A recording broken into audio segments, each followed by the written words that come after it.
Et je viens juste de déposer mon premier client, Charles de Gaulle. Je viens d'allumer l'appli, regarde. Il y a 166 voitures juste devant moi. C'est-à-dire qu'il y a des gars, depuis 4 heures du matin, ils campent ici. Pour attendre un client, imagine, il a un client à 9 euros. Il doit être dégoûté. Il y a un gars qui est en Tesla là, qui est en train de charger sa voiture. Je sais pas comment c'est rentable une Tesla ici, en VTC. Dis-moi sérieusement, comment tu peux prendre une Tesla pour faire du Uber? Parce qu'en gros, le gars qui est en train de charger sa voiture, il doit payer 20 euros pour sa recharge. Et là, il doit poireauter peut-être 1 heure pour faire ses 300 km de la journée. Alors que tu sais, les hybrides comme eux là, en 2 minutes, bim bim, ils enchaînent les courses. C'est-à-dire que toi, le temps de charger ta voiture, tu as perdu 1 heure de chiffre d'affaires.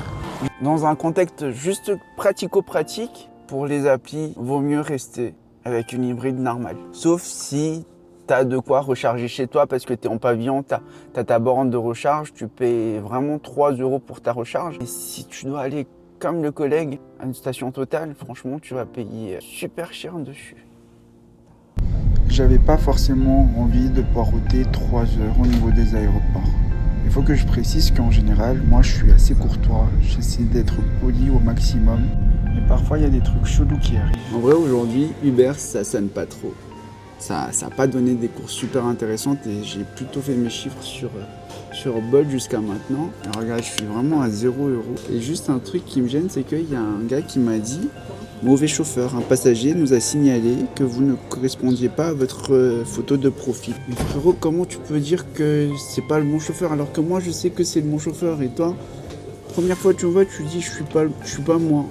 Et c'est fou. C'est même pas ça, c'est parce qu'en fait, s'il y a un client, parmi les 99 clients qui sont passés, il y en a un qui voulait pas payer 9 euros en fait. Il voulait se faire rembourser et puis il met en péril vraiment un business que toi tu as essayé de mettre en place pendant plusieurs années. Ou peut-être j'ai pris 10 ans dans la tête avec 4 ans d'Uber. Tellement c'est stressant, il y a même des gars qui ont perdu leur santé dans ce travail. Alors du coup, la pression que met Uber dessus, franchement, c'est terrible. Enfin, bref. Sinon, c'est un vrai débat de savoir si c'est vraiment plus pratique de prendre une hybride ou une électrique. Parce que avec une hybride, tu prends 3 minutes, montre en main, tu fais ton plein, t'en as pour 2 jours. Et t'as plus cette charge mentale de recharger ta voiture ou de tomber en panne parce que t'as plus de recharge. Mais à côté, t'as d'autres problèmes. Par exemple, là, je suis à 200 000 km. Je dois vraiment prévoir la vidange et puis la pompe à eau. Et ça va me coûter vraiment un bras. Ça va me coûter 800 euros.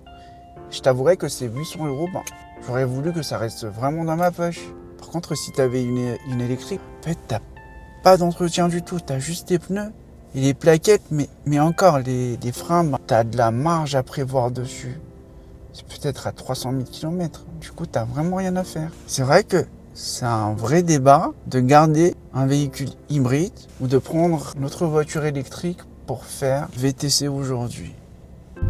Et si on parle argent, en vrai, il n'y a pas de grosse différence parce que tu vas acheter ta Tesla à 22 000 environ. Et la voiture hybride, tu vas la toucher vers 15 000 euros.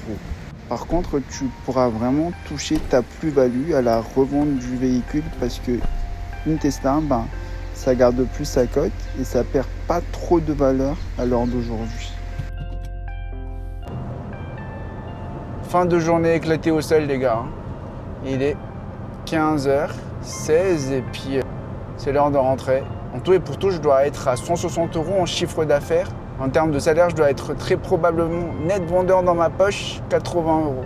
Après, c'est pas mauvais en soi, c'est un salaire moyen, mais au taux horaire, ça fait pas beaucoup. Mais bon, il y a des jours où, vas-y, tu amasses, ça marche bien, tu enchaînes, et il y a des jours où c'est mort. Par exemple, aujourd'hui, il y a une course que j'aurais dû prendre. Je l'ai refusée parce que j'étais un peu down et puis il n'y avait plus rien à la suite. Alors que si je l'avais prise, peut-être ça enchaînait et que je pouvais faire plus de chiffres. Et tu sais, du coup, aujourd'hui, j'ai bien réfléchi par rapport aux véhicules hybrides et électriques. En électrique, tu n'as pas le choix. Soit tu prends une Tesla, tu prends rien d'autre. Tu prends ceux qui font 300 km en autonomie et si ta facilité de recharger chez toi, t'es pas en appartement, tu as des facilités pour 3 € la recharge, vas-y, t'es tout bénef. Par contre, si vraiment comme le collègue, il est à la station Total pour 20 balles, ouais, c'est pas très intéressant quoi. Et pareil pour les hybrides. En général, il faudra prendre que Toyota. Vas-y, c'est la ref. Parce que ceux-là, ils sont vraiment increvables. Après, si tu as vraiment des affinités, que tu préfères une autre marque que ceux-là, ça marche aussi. Il faut juste bien comprendre comment ça fonctionne, quels sont les points faibles et quels sont les points forts du véhicule. De toute façon, c'est toi qui vas passer vraiment 14 heures de temps tous les jours dedans. Mais niveau vraiment qualité-prix, bah écoute, soit c'est Toyota, soit c'est Tesla.